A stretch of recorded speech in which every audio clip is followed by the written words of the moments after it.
Oi, gente, tudo bem? Estou eu aqui de volta para a gente seguir com o tema do agravo no instrumento. Se não assistiu a parte 1 do agravo no instrumento, onde eu falo sobre o cabimento do recurso, assiste, volta aqui para a gente abordar agora a questão do efeito suspensivo, antecipação de tutela recursal no agravo do instrumento e continuar com o procedimento, tá? Se não é inscrito no canal, se inscreve, dá o seu joinha, deixa o seu comentário aqui embaixo com a sua dúvida, sugestão e bem à vontade. Um abraço, vamos lá então, vamos começar a trabalhar com esse ponto aqui do efeito suspensivo. Primeira coisa, professor, a apelação tem efeito suspensivo automático. O agravo do instrumento tem? Não tem. Regra geral, agravo do instrumento é despido. Não tem o efeito suspensivo. Quer dizer o quê? Quer dizer que a decisão interlocutória, mesmo que tenha havido agravo do instrumento contra ela, ela está gerando normalmente os seus efeitos. Legal? Beleza. Agora, professor, imagine a seguinte situação. Eu sou advogado de um plano de saúde. Veio lá uma decisão interlocutória dizendo para o meu cliente, o plano de saúde, pagar uma determinada cirurgia para o paciente, que é o autor da demanda, em 48 horas, autorizar a cirurgia em 48 horas, sob pena de multa diária de, sei lá, R$2.000. Eu não vou ficar esperando o julgamento do agravo. Não, você vai interpor esse agravo o quanto antes e vai pedir o efeito suspensivo lá para o relator do teu recurso. Então você vai abrir um tópico no seu recurso de agravo do instrumento e vai falar da necessidade de efeito suspensivo e vai justificar o efeito suspensivo ali, tá? Agora, o que eu preciso demonstrar? Olha o que a lei vai dizer, tá? Primeira coisa, essa ausência do efeito suspensivo no agravo do instrumento, ela decorre... Aí só um pouquinho. Ela decorre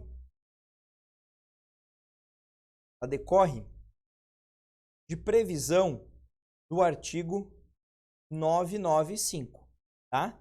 Que é o artigo geral lá que fala de efeito suspensivo em recurso. E vai dizer que não tem, mas o parágrafo único desse mesmo 995 vai dizer requisitos. Olha lá, risco de dano grave, de difícil ou impossível reparação, somado à probabilidade de provimento. Olha o sinalzinho de mais aqui, ó. Não é um ou outro, são os dois. Então, professor, é muito parecido com os requisitos que eu tenho para conseguir uma tutela provisória de urgência. Exatamente. Então, é isso que você vai ter que convencer. No teu agravo do instrumento, você vai mostrar para o tribunal que o teu recurso tem uma grande chance de ser provido e que há um grande risco dessa decisão de causar um dano grave de difícil ou impossível reparação. Conseguindo demonstrar isso, ele pode te dar o efeito suspensivo. Professor, então na prática, quando a gente vai fazer um agravo de instrumento, a gente sempre vai pedir isso aqui. A gente sempre pede. Por quê? Não conseguiu o efeito suspensivo, é o que vai acontecer. Então, a decisão está gerando efeito. Se você tem alguma chance de conseguir suspender essa decisão, você vai usar. Então, você vai acabar fazendo isso na prática, tá? Agora, vamos pensar no outro caso. Imagine o seguinte, o mesmo exemplo ali que eu disse para vocês, o plano de saúde, tá? Só que agora a gente é advogado do paciente, da pessoa que está indo atrás do judiciário para conseguir a liberação desse tratamento junto ao seu plano de saúde que não está liberando, está negando o tratamento. Eu vou lá, apresento uma petição inicial, demonstro ali os elementos e peço uma tutela provisória para que o juiz me dê liminarmente esse tratamento, sob uma pena de multa para o plano de saúde. E o juiz vai lá, fundamenta a decisão e diz que não rola, não vai me dar. Em resumo, ele indefere o meu pedido de tutela provisória. O que eu faço? Recorro para o tribunal. Uma decisão que versa sobre tutela provisória, é uma decisão aqui interlocutória nesse caso, é uma decisão que está no rol do 1015, inciso 1º do 1015, vou agravar. Só que detalhe, até que julgue o agravo do instrumento, isso vai demorar um pouquinho, a decisão ali, eu não estou com a cirurgia liberada e meu paciente está ali precisando fazer essa cirurgia. Tanto está precisando que eu fiz um pedido de tutela provisória no processo, não fiz? Fiz. O que eu faço no tribunal? Mesma coisa. Você vai pedir para o tribunal aquilo que a gente chama de antecipação dos efeitos da tutela recursal. O que é isso aqui? É uma tutela antecipada em grau recursal. Quando? Mesmo os requisitos de uma tutela provisória de urgência ou de evidência. Vai depender muito do que é que você pediu em primeiro grau. Se em primeiro grau o teu fundamento era uma tutela de urgência, em segundo grau você vai pedir uma antecipação de tutela recursal fundada na urgência. Se em primeiro grau o teu pedido era uma tutela provisória de evidência, você vai pedir em segundo grau a antecipação de tutela recursal com base na urgência. Em resumo, na evidência. Em resumo, você vai pedir uma antecipação daquilo que você quer com o resultado final do agravo. Então, o resultado final do agravo é o quê? É ganhar o direito a fazer a cirurgia. Então, pede isso antecipadamente. Agora, por que muita gente erra isso? Porque muita gente confunde tutela provisória, antecipação de tutela recursal com efeito suspensivo. Quando pedir um e quando pedir outro. É fácil. Para isso você precisa olhar para a decisão. Olha para a decisão judicial e veja o seguinte. Seu cliente foi prejudicado pela decisão judicial ou o prejuízo do seu cliente já existia antes da decisão e a decisão só manteve o prejuízo. Então vamos lá. Eu sou plano de saúde. Até então, não estou pagando tratamento para ninguém. Até então, não tem ordem nenhuma mandando eu pagar o tratamento. Vem o juiz e diz, pague o tratamento sob pena de multa. Eu estava numa boa. Vem o juiz e manda eu pagar. Então, a decisão do juiz é que me prejudicou. Se eu tirar essa decisão do sistema, eu estou de boa, eu não preciso pagar nada para ninguém. Então, eu vou suspender os efeitos dessa decisão. Então, eu vou pedir um efeito suspensivo. Agora, no outro exemplo, eu vou lá no meu plano de saúde e digo, plano, tá aqui a guia médica, preciso fazer essa cirurgia. O plano vai lá e nega. Estou na boa? Não, o plano já me prejudicou. Vou para o judiciário e peço para o juiz autorizar o tratamento. O juiz não autoriza. Pergunto para vocês, o juiz me causou um prejuízo ou o juiz só manteve o que estava? Só manteve. O prejuízo já tinha. Se eu tirar a decisão do juiz, por exemplo, imagine que a decisão do juiz não existe. Não existe. Eu continuo sem o tratamento.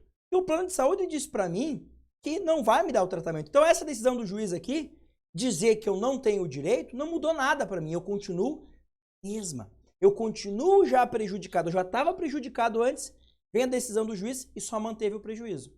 Eu estou fazendo esse exercício com vocês. Porque se eu tirar essa decisão do sistema, não muda nada para mim. Digo assim, vamos fingir que essa decisão não existe. Tá bom, não existe. Ponto. Estou bem? Não. Tem uma decisão do plano de saúde dizendo, não vou te pagar. Então eu preciso que o tribunal faça o quê? Que o tribunal mande o plano pagar. Então não adianta apenas o tribunal suspender a decisão do juiz. O tribunal precisa ir além. O tribunal precisa dizer, olha, se o juiz não fez de primeiro grau, que era te dar o tratamento, eu vou te dar agora. Então nesse caso eu vou pedir uma antecipação dos efeitos da tutela recursal. Então você precisa fazer um exame de imaginação. Olhe para a decisão judicial que você vai agravar. Imagine que ela não existe. Sem ela, a tua situação está ok? Se tiver ok, você só quer que ela seja suspensa. Agora, se sem ela, mesmo assim eu estou prejudicado, aí você quer um efeito suspensivo, tá? É um efeito ativo, né, conhecido, ou antecipação dos efeitos da tutela recursal. Só para complementar aqui, antecipação dos efeitos da tutela recursal, alguns chamam de efeito ativo, por isso eu fiz menção a esse nome aqui. Pode usar qualquer um dos dois, tá? Então sempre olha para a decisão. Então, eu sou plano de saúde, essa decisão mandou eu pagar a cirurgia. Se eu tirar essa decisão, eu não pago nada, então eu estou bem, só vou pedir o efeito suspensivo. Agora, eu não tenho cirurgia, o plano de saúde diz que não vai fazer para mim. Eu vou no juiz, o juiz diz, não vou fazer mesmo. Ou seja, continua do jeito que estava. Se eu tirar essa decisão, não muda nada para mim. Eu continuo sem a cirurgia. Então, eu preciso que o tribunal faça algo por mim. E esse fazer algo por mim e não simplesmente suspender a decisão do juiz de primeiro grau é o que a gente chama de antecipação de tutela recursal. Beleza? Entendido isso, hipótese de cabimento, efeito suspensivo, antecipação de tutela recursal, vamos ver como é que isso funciona na prática. Como é que vai funcionar o recurso, desde o momento que você interpõe até o momento que o tribunal julga, tá? Então, primeira coisa, vamos lá. A interposição do seu recurso é sempre no tribunal. E quando eu falo em agravo de instrumento, regra geral, TJ ou TRF, tá? Tem uma hipótese de agravo de instrumento para o STJ, mas que quando a gente trabalhar com recurso ordinário condicional, eu conto isso para vocês. Agora não se preocupem com isso, tá? A lei vai trazer de forma genérica os requisitos dessa petição. Nome das partes, exposição do fato e do direito, razões do pedido de reforma ou da invalidação da decisão e o próprio pedido, aquilo que você quer, e o nome e o endereço completo dos advogados constantes do processo. Então, tudo isso aqui tem que constar no seu agravo do instrumento. Vejam que uma observação bem importante aqui, ó, é sobre a necessidade de nome e endereço dos advogados que estejam no processo, para que eles sejam intimados para poder apresentar as contrarrazões, tá? É claro que às vezes você não tem isso. Às vezes eu peço uma tutela provisória para o juiz, o réu nem foi citado, não tem ainda advogado do réu? Não tem, então você não menciona, obviamente vai mencionar apenas se existir, tá? E lembrando, que o agravo do instrumento possui preparo, então você tem que comprovar lá o recolhimento das custas recursais, tá? Prof, qual que é o prazo desse recurso? Relembrando, o prazo do recurso, assim como todos os outros, é de 15 dias, né? No novo CPC, apenas os embargos de declaração é que tem prazo de 5, tá? Beleza. Formação do instrumento. Esse é um ponto relevante pelo seguinte. O nome agravo de instrumento é justamente por isso.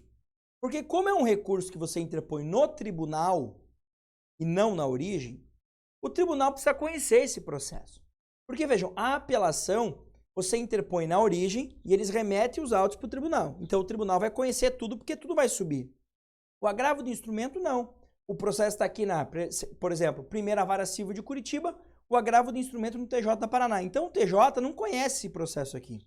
Você precisa levar algumas cópias desse processo aqui para o tribunal.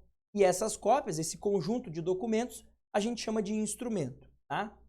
Eu brinco que quando a Gabriela, minha filha, for minha aluna de direito, se um dia ela for, se ela quiser fazer essa loucura, eu brinco que a gente nem vai fazer mais sentido chamar de agravo de instrumento. Porque não vai mais existir. Por quê? Porque o agravo de instrumento com esse nome, ele existe porque eu formo um instrumento. O que é um instrumento? Um conjunto de peças. Só que isso faz sentido em processo físico, em que o processo está em primeiro grau e o outro processo, os autos do agravo, estão lá no tribunal. Quando tudo é eletrônico, gente, é só uma aba que o sistema abre. Então, hoje em dia, por exemplo, quem trabalha aqui em Curitiba, quem advoga aqui em Curitiba, quem estagia aqui em Curitiba, no Paraná todo, o Projude e o agravo é eletrônico. Então, você faz o agravo, aperta o botãozinho, ele abre uma aba, agravo do instrumento. Então, o tribunal vai receber esse agravo e vai ter acesso a todo o processo, não precisa de cópia para ele. Quando você não tinha isso, você tinha que ter as cópias. E a falta dessas cópias gerava um problemaço. O recurso era tido como incompleto, o instrumento era formado de forma deficiente e gerava muitas vezes a inadmissibilidade do recurso, tá? Então digo para vocês que do ponto de vista prático essa regra não faz muito mais sentido, mas ainda existe. A regra existe e ainda tem alguns locais que a interposição do agravo do instrumento é de forma física. Se isso acontecer, tem que se ligar nisso aqui, ó. O que eu preciso juntar? Obrigatoriamente cópias. Quais são as peças? Petição inicial, contestação, petição que ensejou a decisão agravada, né? A petição que você fez para dar origem àquela decisão agravada, a decisão agravada, a certidão da respectiva intimação para saber quando você foi intimado da decisão, para ver se o recurso está tempestivo, ou outro documento que comprove a tempestividade, e as procurações dos advogados, tá? Tem sentido? Tem, essas peças. Inicial e contestação, as peças mais importantes de autor e de réu. A decisão que deu origem, a decisão agravada que você está atacando, ele tem que conhecer, né? Você está dizendo que a decisão está errada, então ele precisa ver qual é a decisão. A petição que deu origem a essa decisão da mesma forma. Por quê? Como é que eu sei que a decisão está certa ou está errada? Eu preciso olhar o que você pediu, então me traz essa petição junto. As procurações para que os advogados possam ser intimados e essa certidão ali que comprove a tempestividade para ver se o teu recurso está dentro do prazo mesmo, tá? Agora, professor, imagine que eu entrei com fiz um pedido agora, o juiz indefere a tutela provisória e eu estou agravando. Não tem contestação, não tem advogado do réu, e aí, não tem todas essas peças. Aí você, inciso 2, com declaração de inexistência de qualquer dos documentos referidos no inciso 1, feita pelo advogado do agravante, sob pena de sua responsabilidade pessoal. Então ele diz assim, ó, o seguinte, não estou juntando contestação, porque o réu não foi citado ainda, então nem tem contestação, beleza, resolveu, tá? Veja que eu coloquei autos físicos, porque se for tudo eletrônico, gente, esquece, não precisa juntar nada disso, tá? Não precisa, tá? Agora, além disso, o que eu posso juntar?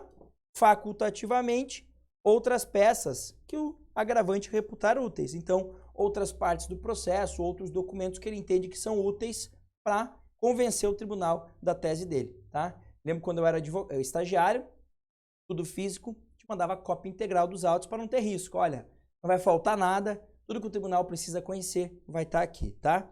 Felizmente, os tempos mudaram e não precisa disso tudo aí. Beleza? E para finalizar esse bloco aqui, eu vou trazer duas informações finais. A primeira delas é a forma de protocolo. E cuidado com esse artigo 1017, parágrafo 2º, ele pode gerar confusão na gente. Então, o que diz o 1017, parágrafo 2º? No prazo do recurso, o agravo será interposto por protocolo realizado diretamente no tribunal. É isso aqui o que vai valer, tá? Só que, claro, essas outras hipóteses aqui, ó, são hipóteses que têm muito mais a ver com processos físicos, tá? E eu vou te explicar por quê. Olha o que diz o inciso 2. Protocolo realizado na própria comarca, seção ou subseção judiciária. Isso só é possível quando na própria comarca tem um recebimento de protocolo para o tribunal. Eu brinco. Moro em Curitiba. O TRF da 4ª Região fica lá em Porto Alegre, tá? A Justiça Federal aqui em Curitiba, que fica aqui no bairro AU, uma sede bem bonita, bem grande, que ficou famosa aí por um tempo, tinha manifestação na frente, na época lá do juiz Sérgio Moro, tinha bastante coisa ali na frente. Se chegar no térreo ali, antigamente, quando era processo físico, tinha assim, ó, protocolo TRF4. Você entrava ali e protocolava um agravo ali, como se estivesse protocolando lá em Porto Alegre, não precisava ir para lá. Então, não quer dizer que eu vou protocolar perante o juízo que deu a decisão. Não, vejam, ele não fala juízo, ele fala comarca, seção ou subseção judiciária, não é o juízo. Então, imagine que na tua cidade tem um protocolo integrado, sei lá, eu moro em Sorocaba, professor, e aqui tem protocolo integrado TJ São Paulo. Opa, quer dizer o quê? Que aquele protocolo está em Sorocaba, mas é como se você estivesse protocolando no próprio Tribunal de Justiça. Mas repito, o recurso é interposto para o tribunal. Então, esse recurso vai para o tribunal. Claro que em processo eletrônico, essa regra aqui que eu falo não tem nem mais sentido, porque em processo eletrônico, gente, você protocola via sistema, tá? Mas é tudo para o tribunal. Não é igual a apelação que você interpõe na origem, tá? Postagem sob registro com aviso de recebimento. Em resumo, se for pelo correio, tá? Mais uma vez, se for processo físico, cada dia mais raro de acontecer. Transmissão de dados tipo facsímile, os termos da lei. Gente, mandar por fax, tá? Isso acontecia antigamente, hoje não mais, mas tem na lei. Ou outra forma que a lei venha a prever de protocolo, tá? Hoje, por exemplo, a gente tem a previsão via sistema de processo eletrônico regulada pela lei, tá? O CPC trata dos dispositivos, você tem lá a opção de, no próprio sistema, já protocolar o agravo do instrumento de forma eletrônica. Mas eu quis trazer esse 1017 para vocês, é para vocês não acharem que o agravo do instrumento é interposto perante o juiz da causa. Não, é perante o tribunal. É que a forma de protocolo pode ser em outros locais, mas a interposição é sempre no tribunal, tá? E para finalizar, gente, quando o processo é físico, você tem um dever. Qual é o dever? De, ao interpor o agravo, num prazo de até 3 dias, juntar na origem uma petição, dizendo, olha, interpus o agravo do instrumento no tribunal no dia tal, junta uma cópia do agravo do instrumento, junta uma relação dos documentos que instruíram esse agravo de instrumento, tá? E o comprovante de interposição desse recurso. A ideia é que o juízo da causa saiba da existência desse agravo de instrumento. Por isso que eu disse, isso só faz sentido em processo físico. Processo eletrônico não precisa. Por quê? Porque o juiz da causa vai saber. Por quê? Porque está no sistema. Então, os autos estão com ele e tem lá a vinculação, agravo de instrumento. Então, ele já vai saber que houve a interposição. Mas se é físico, interpus no tribunal, aviso ele em até 3 dias. Se eu não avisar, se eu não juntar a cópia do agravo, comprovante de interposição e uma relação, uma lista das cópias que acabaram formando esse instrumento, o meu recurso não será conhecido pelo tribunal se a parte contrária fizer essa alegação e comprovar isso daí. Mas, repito, é uma regra que só faz sentido para processo físico. Para processo eletrônico, não preciso. Então, interpus meu agravo no sistema todo eletrônico, agravo de instrumento, inclusive eletrônico, eu não preciso informar na origem. Se eu quiser informar, eu informo, mas eu não preciso. E lembrando que quando há essa informação na origem, o juiz da causa, ele pode se retratar. Ele pode falar, o cara interpôs um agravo do instrumento, aí ele lê a tua petição, fala, entendi, e ele pode voltar atrás. Raríssimo de acontecer, eu nunca vi nos meus casos um juiz voltar atrás no agravo do instrumento, dizendo, eu errei mesmo, retrato-me da decisão agravada, eu nunca vi isso acontecer, mas em tese seria possível. Beleza? E aí, professor, no tribunal, como é que funciona o julgamento do recurso no tribunal? É o que a gente vai ver justamente na volta do bloco. Então, já na sequência, assiste a aula aí da análise desse recurso pelo tribunal competente. Um grande abraço, bons estudos, não deixe de se inscrever no canal, dar o seu joinha, comentar e compartilhar o conteúdo que eu produzo aqui. Até mais!